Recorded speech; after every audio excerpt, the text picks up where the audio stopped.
Bonjour à tous. Petite question. Quelle est la capitale du Japon? Si vous avez répondu Tokyo, vous avez vu juste. Tokyo est l'une des villes les plus modernes et les plus colorées du Japon. Mais pendant plus de 1000 ans, c'est Kyoto qui a occupé cette place. Oui, je sais, les noms se ressemblent. Mais alors que Tokyo est le centre futuriste du Japon, Kyoto est l'une des villes les plus traditionnelles et historiques du Japon. Elle s'est considérée comme la capitale culturelle du pays. Nous allons jouer au jeu des différences. Voici 2 photos. La première est de Tokyo et la seconde de Kyoto. Pouvez-vous dire quelle est la principale différence entre les deux? Attendez encore une seconde. Voici 2 autres photos. La première vient d'Asakusa, un quartier de Tokyo, et la seconde de Kyoto. Quelle est, selon vous, la principale différence? Vous avez sans doute deviné où je veux en venir. Si ce n'est pas le cas, je vous explique. La principale différence, ce sont les couleurs. Si vous avez déjà eu l'occasion de voyager un peu, vous avez probablement remarqué que les villes ont des préférences en matière de couleurs. Par exemple, Rome est terracotta et Paris varie entre les tons gris et sépia. En regardant ces images, on peut voir que Tokyo est lumineuse, électrique et semble même un peu chaotique. Kyoto est monochrome et donne une impression de calme et de sérénité. Il est fascinant de découvrir qu'en fait, cette distinction entre les 2 villes est liée à une loi sur les paysages. En 2007, Kyoto a adopté une loi interdisant les panneaux de signalisation colorés. Cette loi visait également à normaliser l'ensemble des constructions afin de donner à la ville un aspect plus homogène. Kyoto ayant été la capitale du Japon pendant une longue période, elle a été construite selon l'architecture et les principes traditionnels du feng shui. C'est pourquoi de nombreux bâtiments ont cette forme asiatique traditionnelle. Par exemple, ces plafonds incurvés, comme dans le film Mulan. Bien sûr, ce style est très éloigné de ce que font les architectes modernes aujourd'hui. Si vous regardez Tokyo, vous verrez des gratte-ciel en verre plutôt que ces vieux bâtiments. Mais tout cela fait partie d'un plan plus vaste, qui a pour origine les recommandations pour l'aménagement du paysage de Miyako. Le principal argument de la municipalité pour faire passer cette loi était que Kyoto était en train de perdre son paysage unique en raison de la modernisation du Japon. Si Kyoto suivait les traces de Tokyo et construisait d'immenses gratte-ciel, ses habitants ne seraient plus en mesure d'admirer les 3 montagnes qui entourent la ville. Et soyons honnêtes, ce serait bien dommage. De plus, il est agréable de pouvoir visiter différentes villes du Japon et de constater qu'elles sont uniques en leur genre.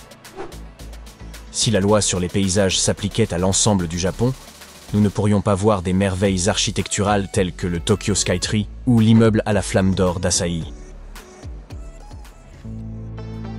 Jetez un coup d'œil au quartier d'Akihabara à Tokyo. C'est l'un des quartiers les plus modernes du Japon. Il regorge de technologies de pointe à chaque coin de rue. Et oui, il y a aussi des panneaux partout.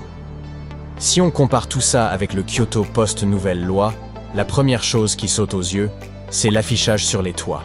De plus, les feux clignotants et les feux mobiles y sont désormais interdits. Ce Starbucks de Kyoto illustre également mon propos. Si vous vous promeniez dans les rues bucoliques de Kyoto à la recherche d'un endroit où déguster un cappuccino, vous passeriez complètement à côté de ce café. Je pense que nous sommes tous d'accord pour dire que le logo traditionnel de Starbucks a été conçu pour attirer l'attention avec cette créature couronnée qui ressemble à une sirène, soutenue par un fond très vert. Dans d'autres endroits du Japon, il a gardé cet aspect.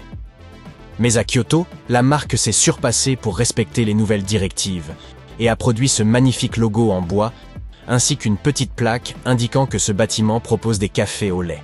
Eh oui! Il existe de nombreux exemples de ce type.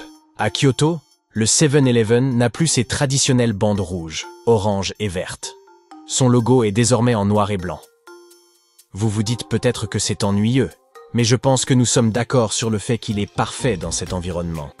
Il existe de nombreux exemples de ce type. À Kyoto, le 7-Eleven n'a plus ses traditionnelles bandes rouges, oranges et vertes. Son logo est désormais en noir et blanc. Vous vous dites peut-être que c'est ennuyeux, mais je pense que nous sommes d'accord sur le fait qu'il est parfait dans cet environnement. En ce qui concerne la palette de couleurs autorisée, la loi utilise le système de couleurs Munsell pour déterminer les niveaux acceptables. En général, les versions atténuées des couleurs fortes, comme le rouge, le noir, le vert, etc., sont acceptées. Mais imaginez s'ils adoptaient une palette à la Wes Anderson. On aurait l'impression d'être dans une ville jouet. Dans un premier temps, les vendeurs et les commerçants ont été troublés par la nouvelle loi. Ils ne comprenaient pas pourquoi ils devaient changer leur image de marque au nom d'une certaine esthétique que la ville essayait de préserver. Mais avec le temps, non seulement ils ont accepté la loi, mais ils en ont vu les avantages pour le succès de leur marque. Vous voyez, cela a contribué à faire de Kyoto une attraction touristique encore plus importante. Les touristes ont l'impression de voyager dans le temps, en quelque sorte. Certains touristes aiment même s'habiller en kimono traditionnel et se promener comme des geishas. La municipalité a également mis en place un système de prix pour récompenser les magasins et les marques qui ont bien fait leur travail. Par exemple, le Starbucks camouflé a été récompensé en 2018, tout comme Sagawa, une importante société de livraison japonaise, en 2012. Les magasins ne sont pas les seuls à devoir s'adapter aux nouvelles directives. Les distributeurs automatiques et les bureaux de poste, notamment, ont dû être adaptés. Là encore, l'idée est de rendre la ville plus cohérente sur le plan visuel. Et ça marche. Que se passe-t-il si vous ne respectez pas les règles ? Les personnes qui choisissent d'ignorer la loi sur le paysage peuvent passer jusqu'à 1 an en prison ou payer une énorme amende. Nous pouvons également comparer les différences à l'intérieur même de Kyoto. Dans le centre-ville, la loi sur le paysage est moins stricte. Vous trouverez donc des bâtiments plus hauts et des panneaux plus grands et plus colorés.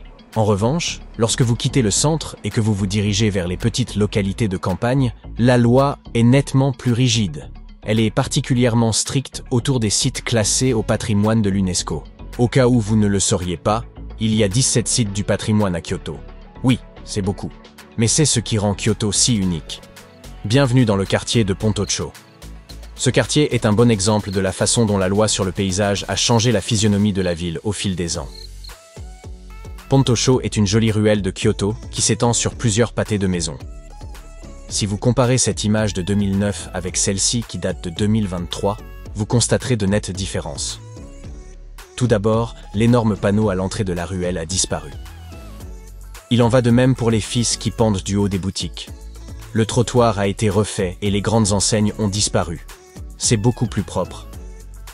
La nuit, la ruelle s'est transformée en un lieu idéal pour les repas d'ambiance, la législation ayant aussi décidé de régir le type d'éclairage autorisé dans le quartier. Voici à quoi elle ressemble la nuit. Ça vous donne envie d'aller manger des sushis ? Je ne peux m'empêcher de penser que cette loi sur le paysage a beaucoup contribué à l'architecture minimaliste du Japon. Bien que des images comme celle-ci, à Tokyo, soient loin de l'idée que nous nous faisons de cette esthétique minimaliste, Kyoto s'inscrit parfaitement dans cette optique. Et si nous jetions un coup d'œil à l'intérieur de l'un de ces établissements ? Le Starbucks dont nous avons parlé plus haut a également investi dans la transformation de sa déco intérieure. C'est le premier Starbucks où vous pouvez boire du thé sur un sol en tatami. Vous pouvez vous asseoir les jambes croisées, comme le font de nombreux Japonais, et déguster une délicieuse boisson chaude. Je dois dire que j'aime beaucoup le nouveau Kyoto. Qu'en pensez-vous ?